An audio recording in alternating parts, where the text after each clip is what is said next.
бир туугандарыбыз кырсык боюнча ошол такси жамааты тоже акча жоготуп кичине болсо да жардам берип коелу дегенбиз. Бизге көптөр кайрылып Москва кыргыз группасы Одноклассниктен тоже кичине салымын кошуп, Питерден тоже таксист балдар кичине салымын кошту. Анан блогер бар, орустардын Бородач деген. Ошол жакта тажики дагы бар, бир туугандар, өзбектер дагы, орустар дагы. Ошолор да которушуп салым. Анан могу база 799 KG деген, алар дагы салымын кошту. Анан плюс могу өзүбүздүн группабыз такси KG тоже фонддон бөлүп. Канча болду общий сумма? Общий сумма 30.500 болду. 30.500дөн минус 1.200 рубль биз жана сөөктү алып келген балдарга котордук, бензин жардамга деп. Ошол балдарга жөнөттүк. Ошо калган акча канча ушунда? Ушунда калган акча 20 так азыр 10.000, 15.000, 20, 25, 28, 29, 300, 29.300 рубль.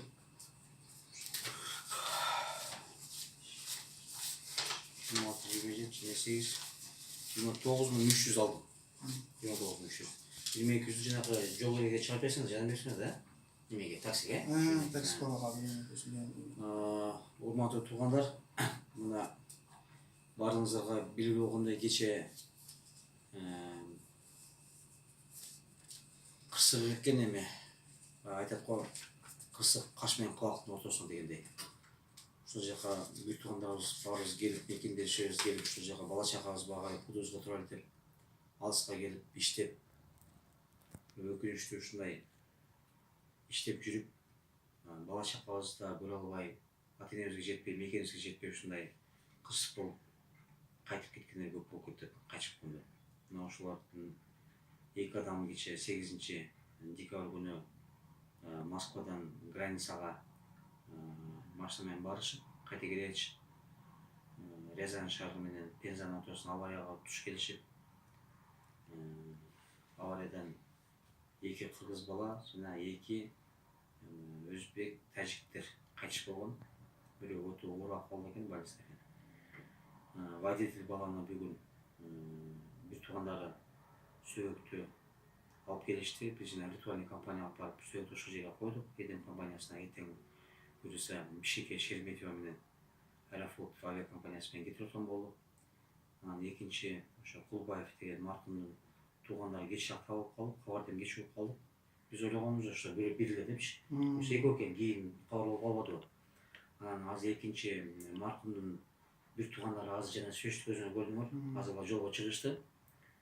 Эртең менен барышат, саат 9:10го тиги следственный комитет ачылгандачы. Мен мок менен связь болуп атам. Алар баргандан мен сертификат ичип аламын, кагаз, уруксат кагазын сразу беришет. Мурак барат, кагазын алышат да, сөөктү жүктөп бияка келишет. Мен бияктан тосуп аламын, компанияга киргизип, немеге, электрондук компанияга кирип, ошол жерде кепилдеп, табытка салып, анан аларды ошол жөнөтө турган болдум. Анан жана дагы башка балдар келип, ал жерде дагы акча беришти. Эми азыр бардыгы көбү ошол таксист бала болгондуктан, силер менен аралашууга бала болгондуктан, бардыгы ошого жардам беребиз деп баягы атап чогулушкан экен да. Мен айттым, эми муну бардыгын бир жака бербей, чогулуп бөлүп коелу депчи. Ошон үчүн силердин акчаңарды кандай кылайын ушуну, экөөлүк болду. Аяк беребизби же бияк беребизби, тең бөлүшүн айтып коелу. Бизге разницасы жок. Ошо бир тууганыбыз кыргыз кентинен болгон. Ошо бизге разницасы жок. Ошо ага дагы болот, буга дагы болот. Бизге разницасы жок. Азыр жана дагы бала келбеди, водительчи. Алар 50 канча минут которуп беришти, колдук беришти.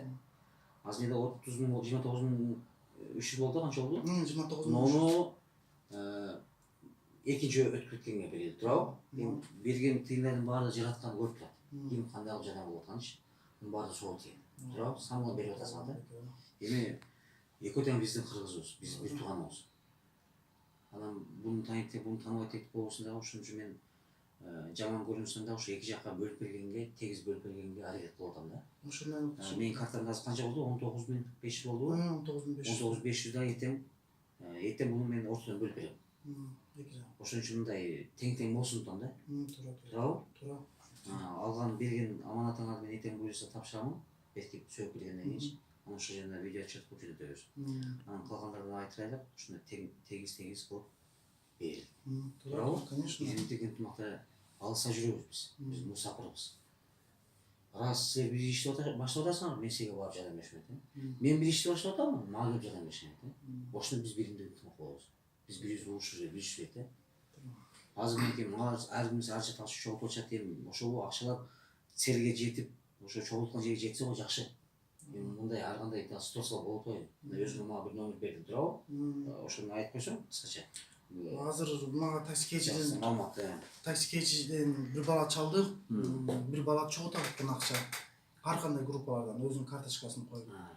Анан ушул күн кеп без ошол баягы бир туугандарына беребиз деп. Мен сизге жана жөнөтмөдүм ошол номерине. Сиз тактап билип бериңиз, ошо точно жыйнамчыкта ал акча каяка кетип атат, сизге бул жанагы өтүп кеткен маркумдарга келип атабы же ал өзүнүн кызыкчылыгына. Сен мага берген номерди мен чалдым. Эч ким албады. Кийин чалсам бир аял алды дагы. Мен улам Кошматов десем кайта коюп койду. Жооп бербей койду. Же ошибочно болуп атабы, же мен билбейм, кыскасы. Ал маалыматты мен да секин текшерем. Самый главный биз кылып аткан ишибизди аягына чыгып жардам берип, сооп, ушул алып, разышып калыш керек да. Туурабы?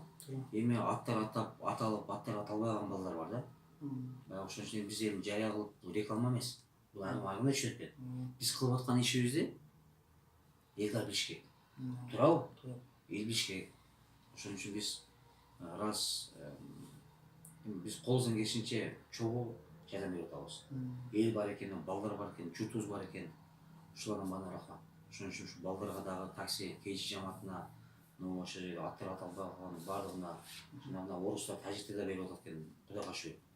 Мына уже биз бири-бириз менен таанышып, ынтымагыбыз ашып, жаман жакшы иштерге катышып атабыз. Бул жакшы нерсе да. Bundan buyaka dagы ушуну бир деген уктуп, биз сразу барып жардам берип, разышын алып, соопчу алып, бул дүйнөдө жакшы иш кылып өтүшүш керек да. Жаткан бизге канча жашоо берген болсо, биз ошону достойно жашап өтүшүш керек. Достойно жашоо кандай? Бул жаман жакшы катышып, бири-бирибизге жардам берип, ар кандай кыйынчылыктар болот, ар кандай жакшы күндөр болот. Ошол убакта да биз биримдүү ынтымакта иш кылып, мындай результат көрсөтүп, ушундай бир жакшы иштер жасаш керек да. Туурабы? Ошон үчүн сизге мен дагы Арслан админдерим болуп баарыңар ушу такси KG жамаатын башкарып, баары жаман жакшы иштерге катышып атасыңар. Мына бир жылдын ичинде аябай жакшы иштер кылдыңар. Мен да сизге ыраазымын. Ушуну мен айтып бир өз сөзүмдү жоктоп жардам берсеңер постоянно. Баары балдарга, баары эл журтубузга, горячая линия, коомчу баардыгына биздин диаспоранын өкүлдөрү, башчыларыбыз баардыгы жөнөтүшөт колдон келишинчечи.